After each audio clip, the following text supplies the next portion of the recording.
नमस्कार, स्वागत है आप सभी का एबी स्टार न्यूज में। मैं हूं आपके साथ जुबैर चौधरी। वक्त हो चला है यूपी के बुलेटिन अपना उत्तर प्रदेश का, जहां सबसे पहले बात करेंगे मुख्तार अंसारी की मौत की, जिसके बाद उनका दफीना हो गया है। बता दें कि उत्तर प्रदेश के मऊ से पूर्व विधायक और माफिया डॉन मुख्तार अंसारी को गाजीपुर के मोहम्मदाबाद स्थित काली बाग कब्रिस्तान में सुपुर्द खाक किया गया है। प्रशासन की तरफ से सिर्फ परिवार के लोगों को ही उनकी मिट्टी देने की इजाजत दी गई। बता दें कि मुख्तार अंसारी की गुरुवार को मौत हो गई थी। मौत का कारण कार्डियक अरेस्ट आया था, जहां बांदा मेडिकल कॉलेज में मुख्तार का पोस्टमार्टम किया गया, जिसके बाद बेटे उमर अंसारी के साथ उन्हें गाजीपुर लाया गया। मुख्तार की मौत के बाद गाजीपुर के मऊ समेत पूरे उत्तर प्रदेश में हाई अलर्ट पर है, जहां पुलिस ने सभी जिले में पहरा बढ़ा दिया है। बता दें कि मुख्तार के पिता का नाम साहबुल्लाह अंसारी और मां का नाम बेगम राबिया था। गाजीपुर में मुख्तार अंसारी के परिवार की पहचान एक राजनीतिक परिवार की है। 17 साल से ज्यादा वक्त से जेल में बंद रहे मुख्तार अंसारी के दादा डॉक्टर मुख्तार अहमद अंसारी स्वतंत्रता सेनानी भी रहे। गांधी जी के साथ काम करते हुए उन्होंने 1926 से लेकर 1927 में कांग्रेस के अध्यक्ष पद का भार संभाला।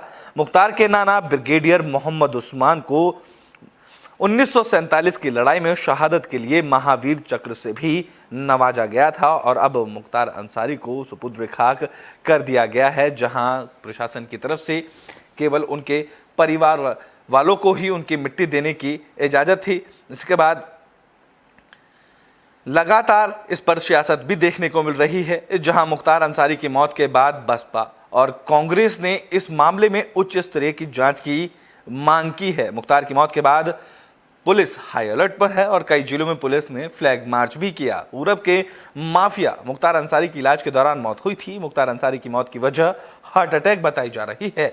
बता दें कि मुख्तार करीब 2.5 साल से जेल में बंद थे। उन्हें मौत से करीब 3 घंटे पहले ही इलाज के लिए जेल से मेडिकल कॉलेज लाया गया था, जहां डॉक्टरों की टीम उनका इलाज कर रही थी, लेकिन उन्हें बचाया नहीं जा सका। जानकारी के मुताबिक गुरुवार की शाम करीब 6:30 बजे मुख्तार की जेल में तबीयत बिगड़ी थी, जिसके बाद प्रशासन के अधिकारी मौके पर पहुंचे और करीब 8:30 बजे उन्हें मेडिकल कॉलेज लाया गया। 2 घंटे तक इलाज चलने के बाद उन्हें आईसीयू में भर्ती किया गया, जिसके बाद उनकी मौत हो गई।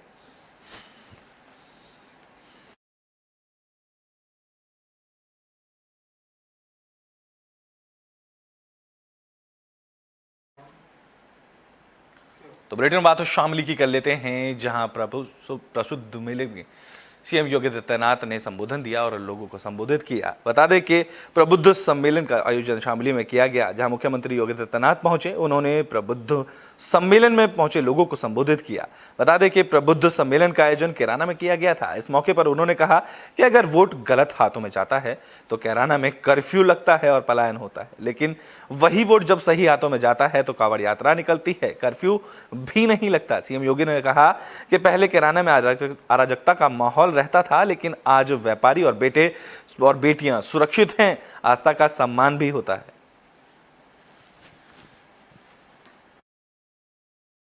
जाएंगे बड़े सम्मान की जगहों पर लेके जाएंगे। भारत की सीमाएं सुरक्षित नहीं है, आंतरिक और सुरक्षा की स्थिति बेहतर नहीं है। आतंकवाद हो, नक्सलवाद हो, उग्रवाद हो, ये पूरी तरह नियंत्रण में है। एक तरफ इस प्रकार का वातावरण, दूसरी तरफ विरासत को सम्मान। काशी में काशी विश्वनाथ धाम बन रहा है, अयोध्या में प्रभु रामलला का भव्य मंदिर का निर्माण और आजादी के उन सभी बंदों का सम्मान किस रूप में हुआ है। आजादी के अमृत महोत्सव वर्ष में हर घर तिरंगा के माध्यम से हम सब ने उस आयोजन के साथ जुड़ करके देखा है। जाएंगे बड़े सम्मान की जगहों पर लेके जाएंगे।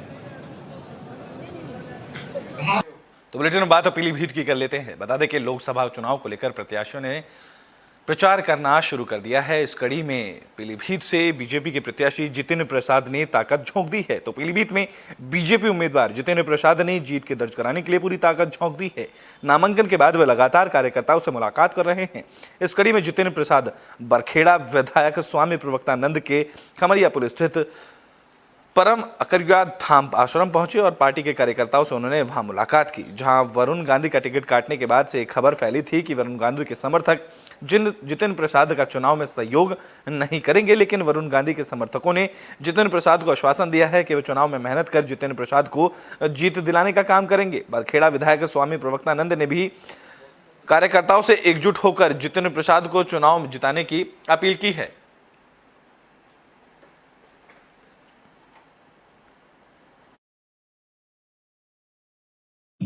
मैंने पहले भी कहा, मेरे लिए बहुत सौभाग्य और सम्मान की बात है कि भारतीय जनता पार्टी ने मुझ पर विश्वास करके मुझे इस प्रतिष्ठित लोकसभा पीलीभीत का भारतीय जनता पार्टी का उम्मीदवार बनाया है।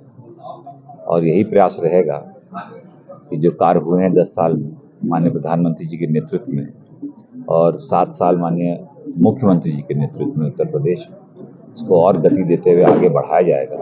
अगले 5 साल तो प्रधानमंत्री जी का तीसरा कार्यकाल होगा, निर्णायक होगा भारत के लिए। अब देखिएगा विकास की योजनाएं, और मैंने तो केंद्र में भी काम किया है और प्रदेश में भी आज की तारीख में ऐसी ऐसी योजनाएं, ऐसे ऐसे कार्य की आप कल्पना नहीं कर सकते, वो सुझाए जा रहे हैं और आने वाले समय में वो धरातल पे उतारे जाएंगे।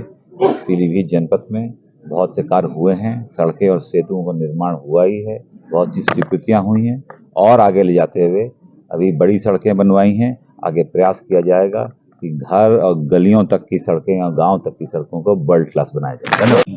मैंने पहले भी कहा, मेरे तो बुलेटिन में बात गाजियाबाद की कर लेते हैं। बता दें कि गाजियाबाद में लोकसभा चुनाव को लेकर प्रशासन ने कमर कस ली है। इस कड़ी में दूसरे चरण के लिए नामांकन की प्रक्रिया शुरू कर दी गई है। तो गाजियाबाद में लोकसभा चुनाव को लेकर गहमागहमी तेज हो गई है। दूसरे चरण में होने वाले मतदान को लेकर नामांकन प्रक्रिया शुरू कर दी गई है। नामांकन को लेकर पुलिस प्रशासन अलर्ट नजर आ रहा है। बता दें कि गाजियाबाद से बीजेपी ने अतुल गर्ग को, कांग्रेस ने डॉली शर्मा को उम्मीदवार बनाया है, जबकि बसपा ने अभी तक अपने पत्ते नहीं खोले। गाजियाबाद में कुल 29 लाख मतदाता उम्मीदवारों के भाग्य का फैसला करेंगे। वहीं पहली बार वोट डालने वाले मतदाताओं की संख्या करीब 26,000 की बताई जा रही है। जिले में कुल 841 मतदान केंद्र भी बना दिए गए हैं लोकसभा चुनाव के लिए। यहाँ पर 27 जोनल मजिस्ट्रेट और 194 सेक्टर मजिस्ट्रेट बनाए गए हैं। देखिए, आज से नामांकन गाजियाबाद शुरू हो गया है। कलेक्ट्रेट परिसर में नामांकन है और यहाँ पे 2 डिप्टी एसपी की जिम्मेदारी दी गई है। मौके पर हम भी मौजूद है, डीसीपी सिटी भी मौजूद है। इसके अलावा 6 इंस्पेक्टर्स से ज़्यादा और सब इंस्पेक्टर्स, काफ़ी सारे सब इंस्पेक्टर्स, हेड कांस्टेबल और एक कंपनी पीएसी की जिम्मेदारी दी गई है यहाँ का सुरक्षा व्यवस्था और चाक चौबंद चलाने के लिए। तो यहाँ सब लोग ब्रीफ्ड है। प्रत्याशी के साथ एक प्रत्याशी प्लस उनके साथ मात्र 4 लोग नामांकन है तो जा सकते हैं। उनकी गाड़ियाँ यहाँ रोकी जाएगी, यहाँ से पैदल ही हो जाएंगे। कोई असला प्रदर्शन नहीं होगा, अननेसेसरी कोई शोर शराबा नहीं होगा।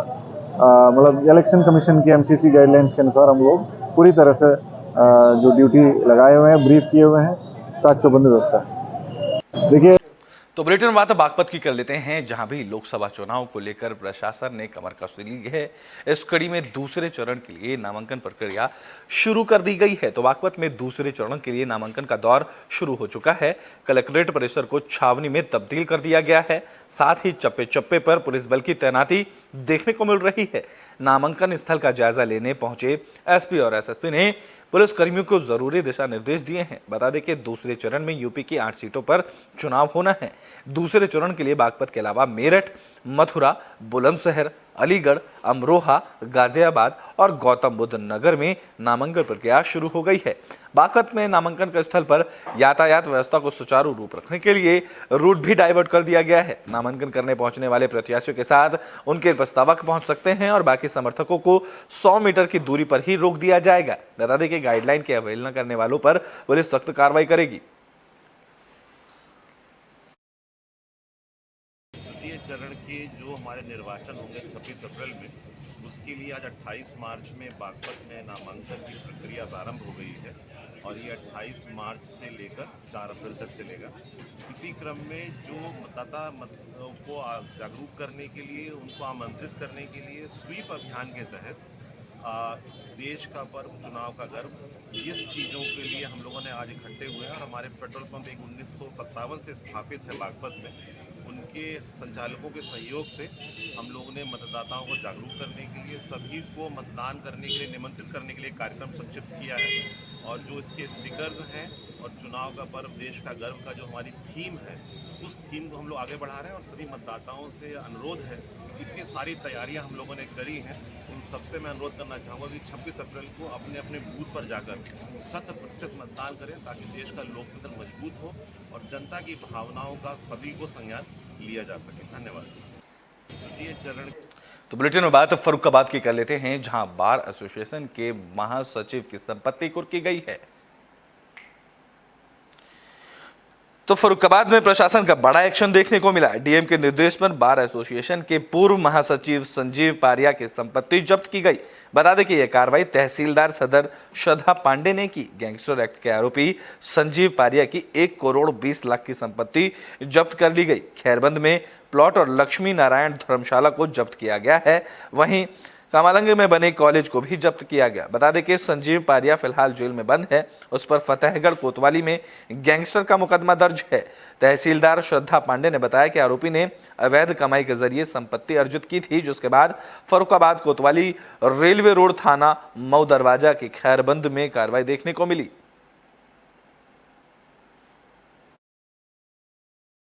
ये लक्ष्मी नारायण धर्मशाला है, जो पूरी तरह से सरकारी संपत्ति रही है और 1922 से गजट के थ्रू तहसीलदार सदर इसके जो है प्रशासक रहे थे। बीच में अभियुक्त जो है संजीव पारिया एक व्यक्ति हैं, जिनके विरुद्ध सरकार बनाम संजीव पारिया वाद संख्या 8/2024 अंतर्गत गैंगस्टर अधिनियम डीएम सर ने आदेश पारित करके ये संपत्ति सीज करने का आदेश किया हुआ है और मुझे फिर से प्रशासक नियुक्त किया है। तो अपने दायित्वों के क्रम में डीएम सर के आदेश के अनुपालन में ये संपत्ति आज यहाँ पर कुर्क हो रही है। अभियुक्त की संपत्ति की कई सारी कुर्की हम लोगों ने होली के पहले भी 20 तारीख को और 23 तारीख को कराई थी। आज इनकी बची हुई संपत्तियाँ जो भी संजीव पारिया जी ने अर्जित की अवैध स्रोतों से, उनकी सबकी कुर्की की कार्रवाई की जा रही है। इस संपत्ति की अनुमानित कीमत लगभग 1 करोड़। तो बुलेटिन के आखिरी में बात बहराइच की कर लेते हैं, जहां करोड़ों की चुरस के साथ एक नेपाली महिला को गिरफ्तार किया गया है।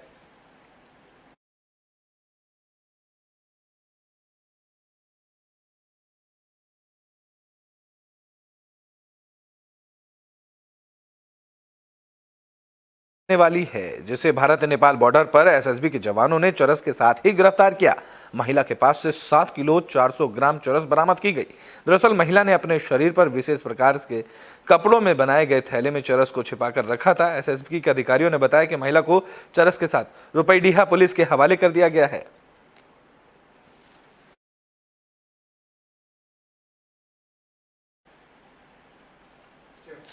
तो यूपी के बुलेटिन अपना उत्तर प्रदेश में भी के लिए बस इतना ही। देश और दुनिया की तमाम खबरों के लिए देखते रहें एबी स्टार न्यूज।